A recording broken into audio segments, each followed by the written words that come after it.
Cette première audience a été rapide et technique. L'acte d'accusation d'abord, lu par la greffière.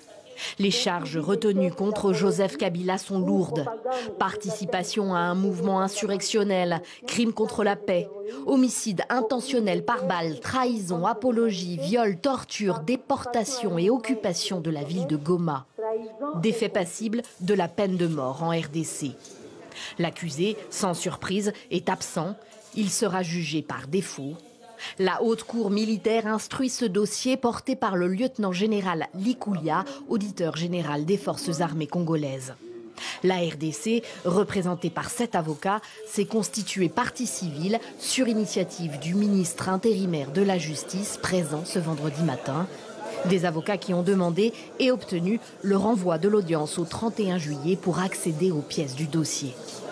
Il est de notre devoir, en tant que ministère de la Justice, de conduire les avocats qui ont reçu le mandat de faire la constitution des parties civiles pour le compte de la République. La justice va faire son travail en toute indépendance. Ce procès peut se tenir aujourd'hui parce que l'immunité parlementaire de Joseph Kabila, ancien président et sénateur à vie, a été levée le 22 mai par le Sénat. Quelques jours plus tard, l'ancien président congolais apparaissait en public à Goma, la capitale du Nord Kivu, contrôlée par le M23.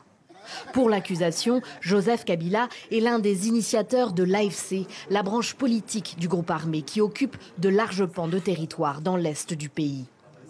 Aucun représentant de son camp ou de son parti, le PPRD, ne s'est déplacé à la haute cour militaire ce vendredi, mais ses soutiens, à l'image de l'ancien président de l'Assemblée nationale, Aubin Minakou, suivent malgré tout ce procès de près.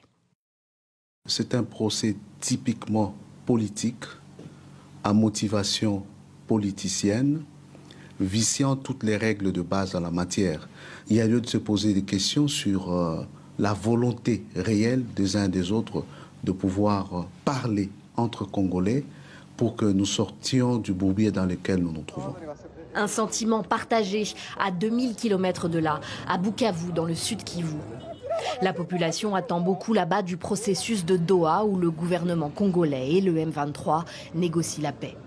Ce procès est venu tout simplement envenimer la cohésion nationale. Tout ce qui atteint la population, c'est le début d'un dialogue inclusif, un dialogue national où tout le monde prendra part dans l'objectif de trouver la paix. C'est un procès bidon, c'est un procès qui n'a pas raison d'être, qui n'ira même nulle part.